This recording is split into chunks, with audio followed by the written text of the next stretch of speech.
हरे कृष्ण। ओम अज्ञानतिमिरान्धस्य ज्ञानाञ्जनशलाकया चक्षुरुन्मिलितं येन तस्मै श्रीगुरुवे नमः। नमः ओम विष्णुपादाय कृष्णपृष्ठाय भूतले श्रीमते भक्तिवेदांत स्वामिनिति नामिने।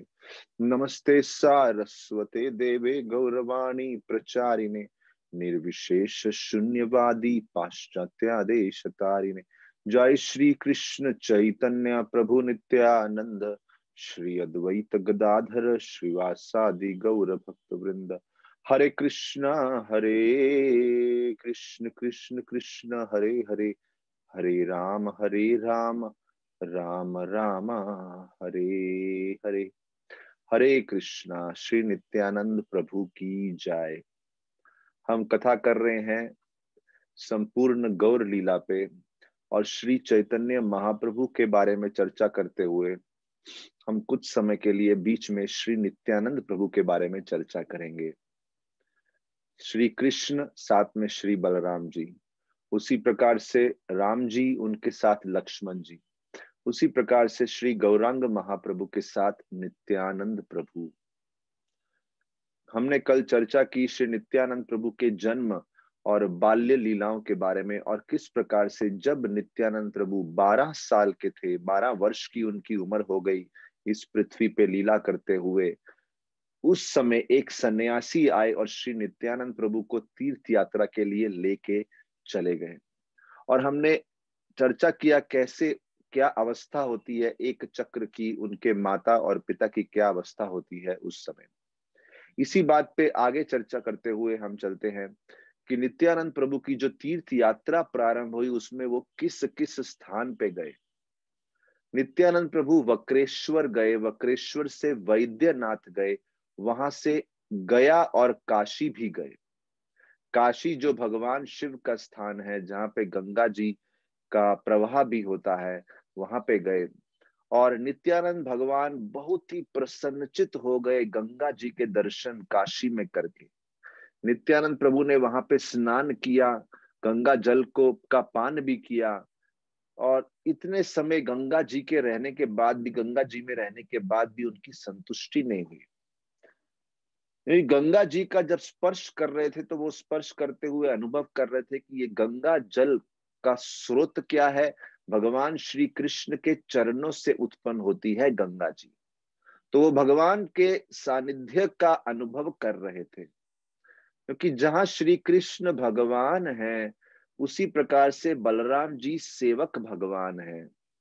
यानी कृष्ण तो भगवान है, कृष्ण विस्तार करके बलराम जी का रूप लेते हैं, लेकिन बलराम के रूप में वो कृष्ण की ही सेवा करते हैं और सेवा करके दिखाते हैं कैसे सेवा के लिए तत्पर होना चाहिए। और यहाँ पे तो कृष्ण और बलराम दोनों सेवक के रूप में आ गए हैं, श्री गौरांग और श्री नित्यानंद के रूप में। तो नित्यानंद प्रभु अति आनंद में थे गंगा जी का स्पर्श करके, लेकिन वो तो राह देख रहे थे, वेट कर रहे थे कब साक्षात श्री कृष्ण श्री गौरांग महाप्रभु का सानिध्य प्राप्त होगा, जब वो नवद्वीप में अपनी लीला प्रारंभ करेंगे। उस बात को स्मरण रखते हुए उनकी तीर्थ यात्रा आगे चलती रही।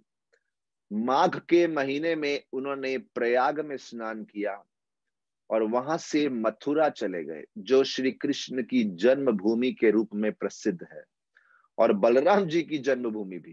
तो बलराम जी की जो पिछले अवतार में जन्मभूमि है, वहां पे नित्यानंद प्रभु चले गए। इस अवतार में उनका जन्म एक चक्र में हुआ, पिछली बार उनका जन्म मथुरा में हुआ था। नित्यानंद प्रभु वहां से बहुत आनंद लिया, विशेष रूप से यमुना नदी में विश्राम घाट में अपनी लीलाओं को स्मरण करते हुए, जब वो बलराम रूप में वहां पे लीला किए थे। विश्राम घाट से वो गिरिराज जी के दर्शन के लिए गोवर्धन चले गए और वहां से उन्होंने वृंदावन के 12 वनों की परिक्रमा करी। देखिए टोटल 12 वन है व्रज मंडल में प्रमुख, उनके दर्शन किए। वहां 12 वनों के परिक्रमा दर्शन करते हुए वो गोकुल महावन नामक वन में आए, जो 12 वनों में से एक है।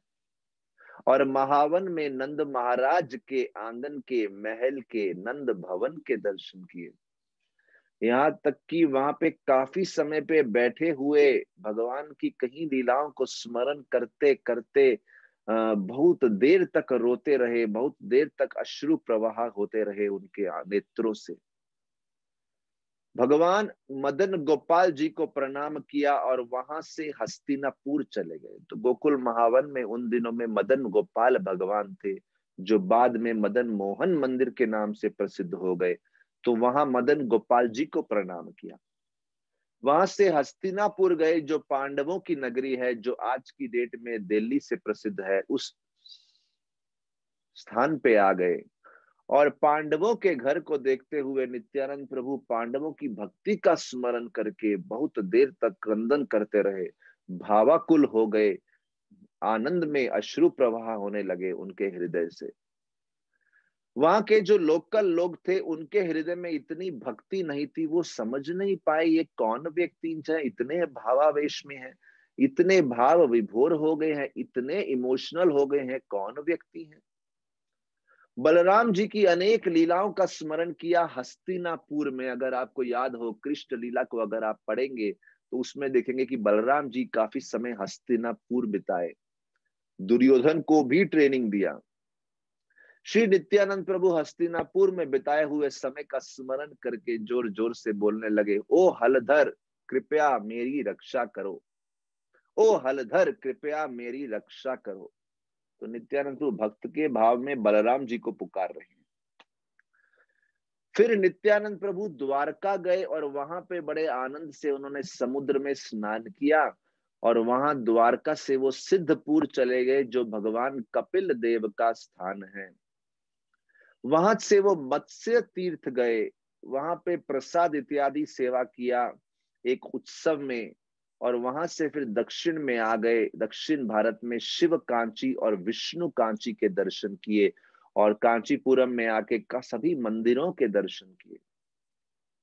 बड़े आनंद में थे जब उन्होंने देखा, और बड़े आश्चर्यचकित थे जब वो देख रहे थे कि शिव कांची और विष्णु कांची में जो शिव जी के भक्त हैं और विष्णु के भक्त हैं, वो आपस में अनेक प्रकार के झगड़ों में लगे रहते हैं कि शिव श्रेष्ठ है, विष्णु श्रेष्ठ है।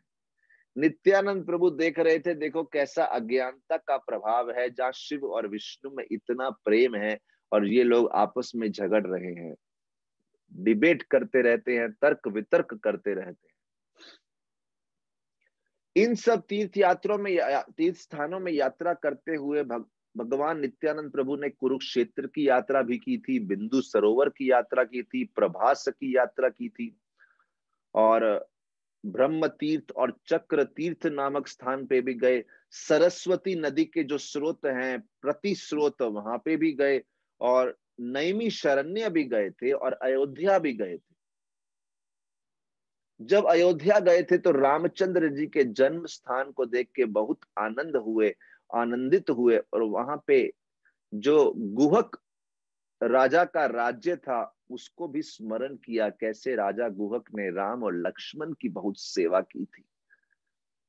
कुछ समय के लिए तो गुहक राजा की सेवा का स्मरण करके नित्यानंद प्रभु मूर्छित हो गए, ऐसा आनंद उनके हृदय में उमड़ने लगा। बोलते हैं गुहक राजा की भक्ति का स्मरण करके 3 दिन तक नित्यानंद प्रभु मूर्छित पड़े थे, ऐसा उनके हृदय में प्रेम उत्पन्न हो रहा था गुहक राजा के प्रति। उसके बाद उन्होंने उस वन के दर्शन किए जहां पे रामचंद्र भगवान ने अपना वनवास बिताया, और सरयू नदी के भी दर्शन किए, कौशिकी नदी के दर्शन किए, और वहां पे स्नान करने के बाद पुलस्त्य ऋषि के आश्रम में आ गए। वहां से गोमती नदी भी गए और गंडकी और शोण नदी के भी दर्शन किए, महेंद्र पर्वत के भी दर्शन किए, परशुराम जी को प्रणाम किया, हरिद्वार भी गए, पंपा, भामीरथी, वेणवा, विपाशा नदियों में स्नान किया। दक्षिण भारत में जब मदुरई आए थे तो वहां पे कार्तिकेय स्वामी के भी को भी प्रणाम किया था, और श्री शैल भी गए थे, जो शिव जी और पार्वती का स्थान है, श्री शैल दक्षिण में, वहां पे भी गए, जहां पे बोलते हैं शिव और पार्वती उस पर्वत पे एक ब्राह्मण दाम्पत्य के रूप में निवास कर रहे थे। जब भगवान नित्यानंद प्रभु उस स्थान पे आए तो शिवजी पार्वती जो एक दाम्पत्य के रूप में वहां निवास कर रहे थे, वो समझ गए कि ये तो उनके साक्षात भगवान हैं जो भक्त के रूप में तीर्थ यात्रा कर रहे हैं। शिव पार्वती अति संतुष्ट हुए। पार्वती जी ने अपने हाथों से भगवान नित्यानंद के लिए भोजन भी पकाया और बड़े प्रेम से वो भोजन परोसा। नित्यानंद प्रभु मुस्कुराए और अपने नेत्रों से खूब कृपा बरसाई, साथ ही साथ प्रणाम भी किया। केवल श्री कृष्ण ही जान पाए इन गुह्य गोपनीय लीलाओं को। पूरा विश्व उस समय इस बात से अवज्ञ था कि क्या प्रेम का आदान प्रदान हो रहा है नित्यानंद प्रभु के और शिव पार्वती के बीच में। इस प्रकार से जगन्नाथपुरी भी गए, कांची और कावेरी नदियों में भी स्नान किया। कांची गए, कावेरी नदी में भी स्नान किया। दक्षिण भारत में रंगनाथ स्वामी के भी दर्शन किए। ऋषभ पर्वत और मदुरई स्थान को भी अच्छे से भ्रमण किया। अगस्त्य ऋषि के आश्रम में गए और उनके आश्रम में एक अतिथि के रूप में कुछ समय रुके। उसी प्रकार से बद्री का आश्रम भी गए, उत्तर दिशा में अगर देखा जाए, और काफी समय तक नर नारायण ऋषि के आश्रम में रहे। श्री व्यासदेव जी के भी दर्शन किए। व्यासदेव जी ने उनको पहचान लिया। देखिए, व्यासदेव जी बद्रीनाथ में रहते हैं, तो बद्रीनाथ में व्यासदेव जी ने पहचान लिया ये तो उनके भगवान बलराम जी हैं। व्यासदेव जी ने खूब आतिथ्य सत्कार किया नित्यानंद जी का, और भगवान ने व्यासदेव जी को प्रणाम किया। नित्यानंद प्रभु उसके बाद एक बौद्ध संस्था में भी गए, बौद्ध आश्रम में गए। वहां पे उन्होंने देखा सारे बुद्धिस्ट लोग साथ में बैठे हुए ध्यान लगा रहे थे। भगवान ने कुछ प्रश्न पूछा लेकिन वहां पे कुछ उत्तर ज्यादा मिला नहीं उनको, सब लोग ध्यान में बैठे हुए थे।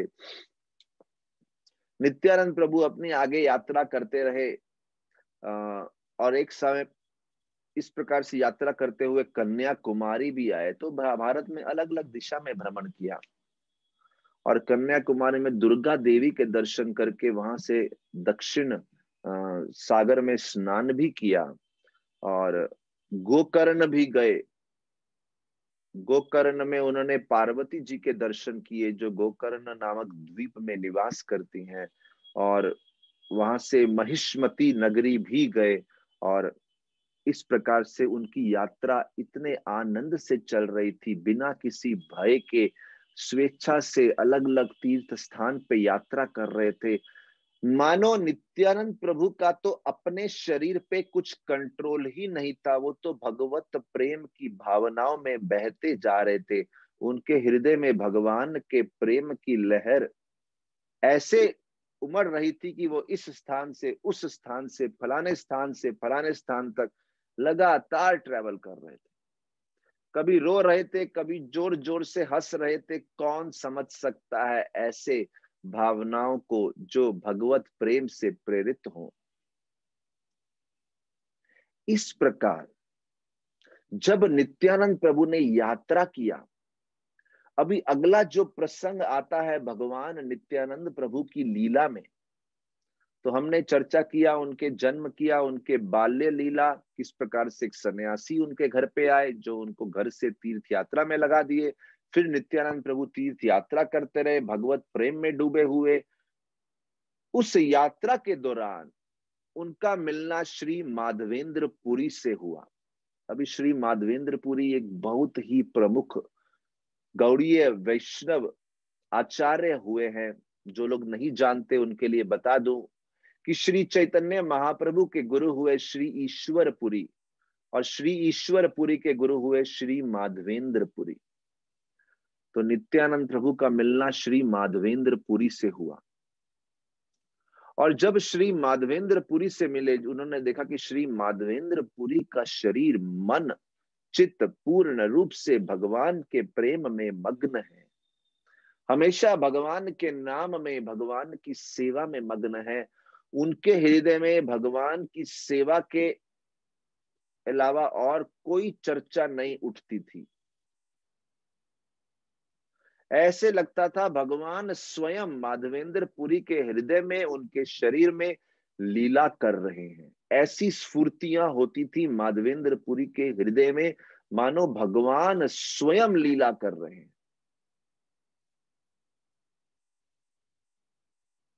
आप सोचिए, ये माधवेंद्रपुरी अद्वैत आचार्य के भी गुरु हुए हैं। और हम पहले वर्णन कर चुके हैं, अद्वैत आचार्य वो हैं जिनकी पुकार सुन सुन के इतना तीव्रता से जिन्होंने भगवान का नाम पुकारा था। महाप्रभु गौरांग महाप्रभु बोलते हैं, मैं इस पृथ्वी पे प्रकट हुआ अद्वैत आचार्य की पुकार सुन के, भक्ति भाव से भरी पुकार सुन के मैं इस जगत पे प्रकट हुआ हूं, नहीं तो मेरा इस जगत से कोई आने का विचार ही नहीं था। महाप्रभु एक समय पे सारा श्रेय अद्वैत आचार्य को देते हैं। तो सोचिए उन अद्वैत आचार्य की भक्ति क्या होगी, जिनके प्रेम के वश में आके भगवान श्री कृष्ण पृथ्वी पे अवतरित होते हैं। वो अद्वैताचार्य जिनके हरे कृष्ण महामंत्र जप करने की पुकार ऐसी है कि वो ध्वनि पूरे विश्व को, ब्रह्मांड को भेदती हुई, वैकुंठ के द्वार को भेदती हुई सीधा विष्णु के हृदय तक पहुंच जाती है। भगवान कृष्ण गोलोक वृंदावन पहुंच जाती है, वैकुंठ से भी ऊपर गोलोक वृंदावन में पहुंच जाती है। क्या ध्वनि होगी वो हरे कृष्ण महामंत्र की पुकार कैसी होगी। तो यहां वर्णन किया है कि आप सोचिए, अगर अद्वैत आचार्य की भक्ति ऐसी है तो उनके गुरु नित्यानंद प्रभु की भक्ति कैसी, सॉरी, उनके गुरु माधवेंद्रपुरी की भक्ति कैसी होगी। इसीलिए बोल रहे हैं, श्रीपाद माधवेंद्रपुरी के हृदय में, उनके शरीर में श्री कृष्ण साक्षात लीला करते हैं, ऐसा दिख रहा था नित्यानंद प्रभु को। नित्यानंद प्रभु इतने आनंद में आ गए माधवेंद्रपुरी को देख के, कुछ समय के लिए तो दोनों के दोनों श्रीपाद माधवेंद्रपुरी और नित्यानंद प्रभु एक दूसरे को देख के ऐसे भाव में, आनंद में आए कि दोनों के दोनों मूर्छित हो गए। कुछ समय के लिए ऐसे स्तब्ध हो गए थे, उस आनंद की सीमा को सहन नहीं कर पा रहे थे। श्री गौरांग महाप्रभु बार बार श्री माधवेंद्रपुरी को प्रणाम करते हैं अपनी लीलाओं में, और हमेशा बोलते हैं कि श्रीपाद माधवेंद्रपुरी जो हैं, मूल स्रोत हैं कृष्ण शुद्ध प्रेम के। He is the root of ecstatic प्रेम फॉर दिस कॉस्मोस। जब काफी समय तक नित्यानंद प्रभु और माधवेंद्रपुरी इस प्रकार से अनकॉन्शियस स्टेट में पड़े रहे, विराजमान थे, तो बोलते हैं माधवेंद्रपुरी के शिष्य, कई सारे शिष्य, विशेष रूप से ईश्वरपुरी जो थे, जो प्रमुख शिष्य थे, वो सब बहुत देर तक क्रंदन करते रहे और आनंद में उस मिलन को देख रहे हैं। काफी समय तक जब उनको होश आया, उसके बाद नित्यानंद प्रभु और माधवेंद्रपुरी ने एक दूसरे का बड़े प्रेम से आलिंगन किया। बोलते हैं उनके अश्रुओं से जो नेत्र मिल प्रवाह हो रहे थे, प्रेम के नेत्र, आनंद के, प्रेम के अश्रु, आनंद के अश्रु जो उनके नेत्रों से प्रवाह हो रहे थे, वो पूरे पृथ्वी को, जहां पे वो विराजमान थे, वो अश्रु लगातार पृथ्वी पे गिर रहे थे, मानो किसी प्रकार की बारिश, वर्षा हो रही हो, और पूरे पृथ्वी को इस प्रकार से उसमें वो भीगती जा रही है, पूरी गीली हो रही है उन अश्रुओं से। तो पृथ्वी भी बड़ी कृतज्ञता महसूस कर रही थी कि मैं कितनी भाग्यशाली हूं कि ऐसे दो महान संतों के प्रेम से उत्पन्न अश्रु मेरे शीश पे गिर रहे हैं। बोलते हैं जितने भी अष्ट सात्विक विकार हैं जो भगवत प्रेम से किसी भक्त के शरीर में उत्पन्न होते हैं, कंपन होना, अश्रु प्रवाह होना, रोमांच होना, ऐसे कई लक्षण ये दोनों भक्तों के हृदय में, दोनों भक्तों के शरीर में दिख रहे थे। तब नित्यानंद प्रभु एक बड़ी सुंदर बात बोलते हैं मैंने बहुत सारा तीर्थ किया, लेकिन वो तीर्थ यात्रा मेरी आज फलित हुई जब ऐसे संत के दर्शन किए जो अपने आप में एक महातीर्थ है, क्योंकि वो भगवान गोविंद को अपने हृदय में धारण किए हुए हैं। आज माधवेंद्रपुरी के चरणों के दर्शन हो गए तो सारी की सारी तीर्थ यात्रा सफल हो गई, मेरा जीवन सफल हो गया। तो तीर्थ यात्रा सफल हुई, जीवन सफल हुआ, क्योंकि माधवेंद्रपुरी महातीर्थ है अपने आप में। श्री माधवेंद्रपुरी ने तभी नित्यानंद प्रभु का आलिंगन किया, और माधवेंद्रपुरी कुछ बोल भी नहीं पा रहे थे जब नित्यानंद प्रभु ने इतनी सुंदर बात बोली, लेकिन माधवेंद्रपुरी ऐसे गदगद हो गए, his throat was choked up, गला भर आया, अवरुद्ध हो गए, बोल नहीं पा रहे थे, क्या बोले। यहां तक कि अपने आप को नित्यानंद के आलिंगन में ऐसा सुरक्षित महसूस कर रहे थे कि नित्यानंद प्रभु के आलिंगन को भी छोड़ नहीं पा रहे थे। और अपने गुरु को इस प्रकार नित्यानंद प्रभु के आलिंगन में देख के जब भी सभी शिष्यों ने देखा, माधवेंद्रपुरी के शिष्यों ने देखा कि माधवेंद्रपुरी नित्यानंद प्रभु से इतना प्रेम दर्शा रहे हैं, तो उनके शिष्यों में भी नित्यानंद प्रभु के प्रति तीव्र भक्ति उत्पन्न हो गई, प्रेम उत्पन्न हो गया। कौन कौन शिष्य थे? ईश्वरपुरी थे, ब्रह्मानंदपुरी थे, और ऐसे कई सारे शिष्य थे। देखिए, इन शिष्यों ने कई साधुओं के दर्शन किए थे, लेकिन कभी ऐसे अद्भुत प्रेम के दर्शन नहीं किए थे। और ये शिष्य भी जब अपने गुरु के साथ भ्रमण करते थे पृथ्वी पे, अलग अलग तीर्थ यात्राओं पे, तो यात्रा करते समय इनको कहीं भौतिकवादी व्यक्ति मिलते थे, जिनको कृष्ण प्रेम में कोई रुचि नहीं थी। और ऐसे लोगों को देख के, उनके बीच में रह के, उनके दर्शन करके हमेशा माधवेंद्रपुरी के शिष्य बहुत दुखी होते थे कि उनको ऐसा कोई सत्संग चाहिए जो उनको भगवत प्रेम की तीव्रता का अनुभव कराए। तो आज जब नित्यानंद प्रभु को मिले तो मानो उनकी वो सब पीड़ा जो कहीं भौतिकवादी संग से उत्पन्न हो रही थी, वो सब से मुक्त हो गए। बोलते हैं कुछ समय तक नित्यानंद प्रभु ने माधवेंद्रपुरी और उनके शिष्यों के साथ ही यात्रा करी, और जहां जहां पे जा रहे थे लगातार दोनों के बीच बहुत सारी कृष्ण कथा पे चर्चा होती थी। अच्छा, माधवेंद्रपुरी के भक्ति के बारे में और थोड़ा वर्णन किया है कि वो इतना ज्यादा कृष्ण प्रेम में रहते थे, जैसे मानो अगर उन्होंने कोई बादल के दर्शन कर लिए, कोई मानसून क्लाउड के दर्शन कर लिए, शाम वर्ण के बादल के दर्शन किए, वो देख के ही उनके हृदय में कृष्ण के प्रति ऐसा प्रेम उमड़ पाता था कि कुछ समय के लिए वो अनकॉन्शियस हो जाते थे। और कभी कभी ऐसी कोई चीज या वस्तु जिसको देख के कृष्ण का स्मरण होता था, तो जोर जोर से कृष्ण का नाम पुकारने लगते, या जोर जोर से हंसने लगते, या दिन रात रोने लगते, मानो कुछ प्रकार का नशा हुआ पड़ा है उनको, जैसे पूर्ण रूप से नशे में है। ऐसी प्रेम की स्फूर्तियां माधवेंद्रपुरी के हृदय में होती थी।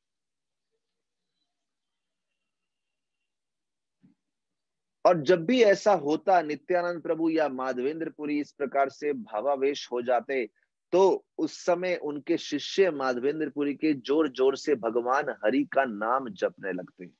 और ऐसे करके कई दिन बीत गए, दिन और रात क्या है वो सब भूल गए, और दिन बीतते जा रहे थे, बीतते जा रहे थे, और नित्यानंद प्रभु और माधवेंद्रपुरी जी को ऐसा लग रहा था जैसे कुछ ही पल बीते हैं, कुछ ही क्षण बीते हैं। बोलते हैं ना, आनंद में समय के बीतने का पता नहीं चलता, और दुख में एक एक पल भारी पड़ता है। जब आनंद में समय के बीतने का पता नहीं चलता, अभी ये आनंद तो कोई भौतिक आनंद भी नहीं है, ये तो आध्यात्मिक आनंद की चरम सीमा है। तो सोचिए ये आनंद किस प्रकार से कुछ पलों में उनको समझेगा भी नहीं, दिन क्या महीने बीत सकते हैं ऐसा। और इस प्रकार नित्यानंद प्रभु की संगति को छोड़ना नहीं चाहते थे माधवेंद्रपुरी। उनकी इच्छा थी बिल्कुल इनके चरणों को पकड़ के रखो, हमेशा इनके ही साथ में रहो। और लगातार माधवेंद्रपुरी एक श्लोक लगातार स्मरण रखते। बड़ा सुंदर लिखा है, माधवेंद्र बोले प्रेमा ना देखिलु कथा, सही मोर सर्वतीर्थ हेन प्रेम यथा, जानिलु कृष्णेर कृपा अच्छे मोर प्रति, नित्यानंद हेनु बंधु पाई नो समति। माधवेंद्र पुरी कहने लगे, तो मैंने तो ऐसा प्रेम कभी देखा नहीं, जहां पे भी ऐसा प्रेम है उसे तीर्थ बोलते हैं। माधवेंद्र पुरी बोलते हैं हम इतनी तीर्थ यात्रा कर रहे हैं, लेकिन जहां पे ऐसा प्रेम है भगवान के प्रति, वो अपने आप में सबसे बड़ा तीर्थ है, और कहीं जाने की जरूरत क्या है। और आज क्योंकि भगवान श्री कृष्ण ने मुझ पे ऐसी कृपा की है कि मुझे ऐसी संगति दी है, ऐसे भक्त के दर्शन दिए हैं, कृष्ण ने मुझ पे एक बहुत बड़ी अद्भुत कृपा दी है, इस प्रकार के मित्र की मित्रता देके। बहुत महत्वपूर्ण है, अगर जीवन में ऐसे मित्र मिल जाए ना, ऐसे मित्र जिनके दोनों का ऐसा उत्तम आध्यात्मिक लक्ष्य है, तो इससे बड़ी भगवत कृपा नहीं हो सकती। Nothing can be better than this. इस प्रकार से माधवेंद्र पुरी ऐसे नित्यानंद प्रभु की स्तुति करने लगे और बार बार बोलने लगे, यही सबसे बड़ा तीर्थ है, यही सबसे बड़ा तीर्थ है, यही सबसे बड़ा तीर्थ है। यहां तक कि बोले, जो भक्त नित्यानंद प्रभु का केवल नाम सुन ले, नित्यानंद नित्यानंद, जो केवल ये नाम सुन ले, नाम सुन के उसको जरूर कृष्ण चंद्र के चरणों की प्राप्ति होगी। और अगर थोड़ा सा भी नित्यानंद प्रभु के प्रति कोई द्वेष है या कोई अवहेलना करता है, कृष्ण कभी उसको कोई कृपा नहीं देंगे, चाहे वो कितना ही नाम जप कर ले, लेकिन नित्यानंद प्रभु का आश्रित नहीं है, नित्यानंद प्रभु के प्रति प्रेम नहीं दर्शाता, तो वो भगवत कृपा से हमेशा वंचित रहेगा। और माधवेंद्र पुरी ने ऐसा ही नहीं कि केवल अपने बातों से नित्यानंद प्रभु की स्तुति करी, जितने समय रखे, कहीं तरीकों से, कहीं कार्यों से, कहीं सेवाओं से नित्यानंद प्रभु के प्रति अपना प्रेम दर्शाया। बोलते हैं इतना प्रेम दर्शाया अपने कार्यों से, अपने वाणी से, और नित्यानंद प्रभु माधवेंद्र पुरी को अपने गुरु जैसा मानने लगे। नथिंग लेस देन इज गुरु। बोले माधवेंद्र पुरी को अपने गुरु जैसा सम्मान दिया। उसके बाद माधवेंद्र पुरी से इस प्रकार समय बिताने के बाद नित्यानंद प्रभु रामेश्वर सेतु बंद की यात्रा पे गए और माधवेंद्र पुरी सरायू नदी की यात्रा पे गए।